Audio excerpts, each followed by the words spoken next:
As the first ever episode of Kenny Answers for the month of April begins, I feel obligated to tell you all that I'm coming off of a massive dump. A dump so massive, I might have lost about 5 to 10 pounds. Huh? Yeah, I agree. That was a really weird way to start off Kenny Answers. But nonetheless, we're back. And I have 1, 2, 3, 4, 5, 6, 7, 8 questions for this week. So without further ado, let's get right into the question. No, it's number 1. By the way, yeah, I'm sporting a Punisher t-shirt, brand new, just got it today. So it's sweet! Number 1. From Shroomhead95. Did you ever see the movie The Hangover? If not, you have to, man. Not an old-timer, but a movie that everyone should see. Yes, I agree. Everybody should see that movie because that movie redefines the comedy genre. In all honesty, yeah, I did see it. As a matter of fact, I think I have a YouTube video reviewing it, but if not, then I'm not gonna. Why? This Hangover is so 2009, so why should I bother now, you know what I mean? I mean, before anybody asks, my favorite characters are either Stu or Phil. Stu, played by Ed Helms, I believe his name is, and Phil, played by Bradley Cooper. I didn't like Alan, played by Zach Galifianakis. Why? Because he tried way too hard. Just didn't like him. Question number 2. From Thomas Memory Central. I'm ready to reveal part 1 of the thing I got called for that I mentioned in a previous episode of Kenny Answers Part 1. How much parts are there? My dad called me in his store computer looking at furry pictures and adult stories of them. Sounding kinky. That's all I can say for now. Aw, man. You build up all this and then just shut the door on me? You. That's all I can say for now, but I'm hoping you can help me and won't think of me as a freak in any way. You know, what's freak anyway, you know what I mean? Who the hell has the right to say, that's freaky, that's not, that's normal, but that, you're a freak? Who the hell? Tom, no, you're not a freak. No, I don't think of you as a freak. Everybody's kinky in their own weird way. As a matter of fact, I can guarantee you that if you asked your father what he does in his spare time, he'd be like, nothing, I don't do anything, but you're a freak. As a matter of fact, get your father in here right now. Yeah, I'll wait. Thomas Emerson's father. What he did is not weird. If he wants to look up that kind of stuff, let him do it.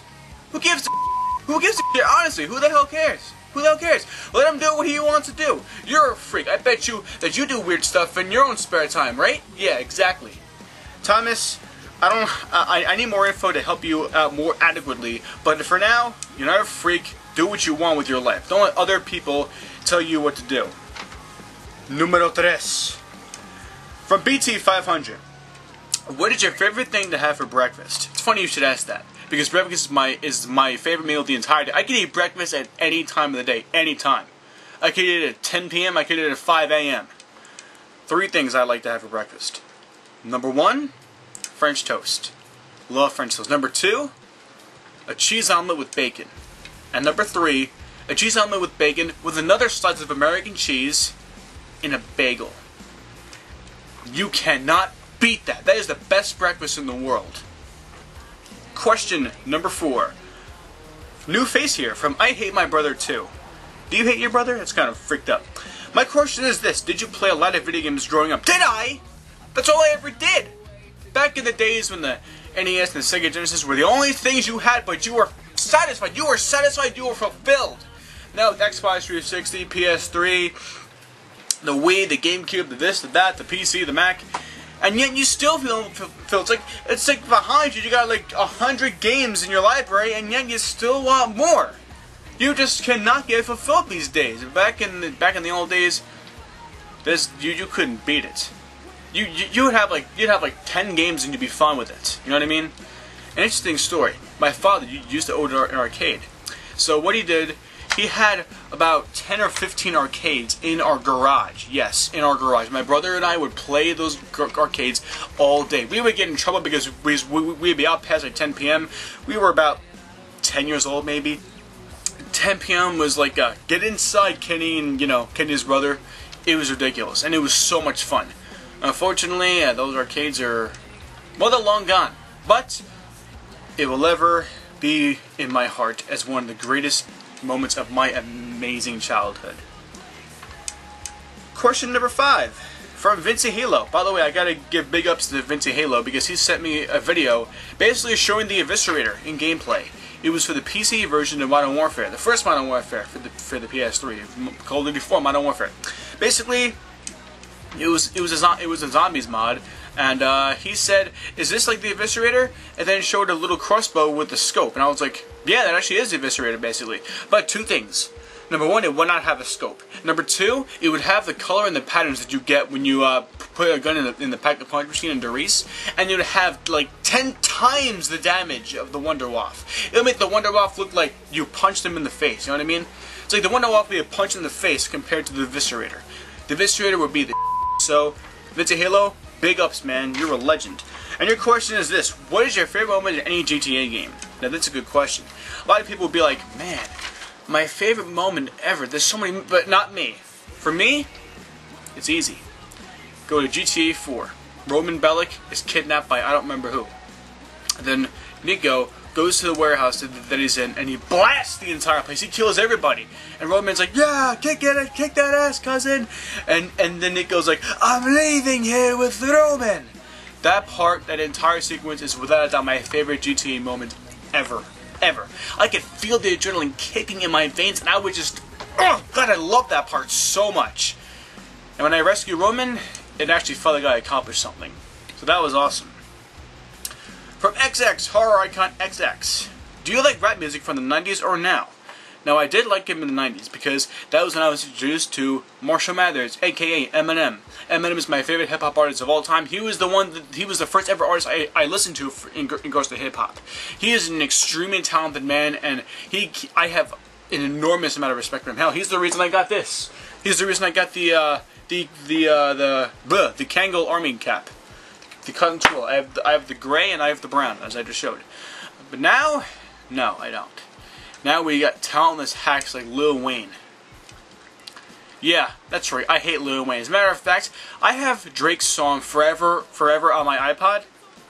I edited out Lil Wayne's verse. Yes, I edited out Lil Wayne's verse. So on my iPod, it goes from Kanye West's verse to Eminem's verse.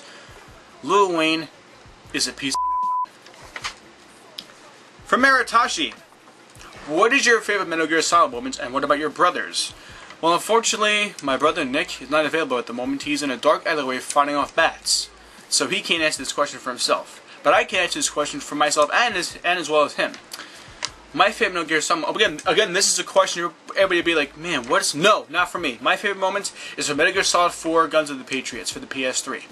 Snake is staggering around. He is so weak, he's about to die, and he's going through the microwave room.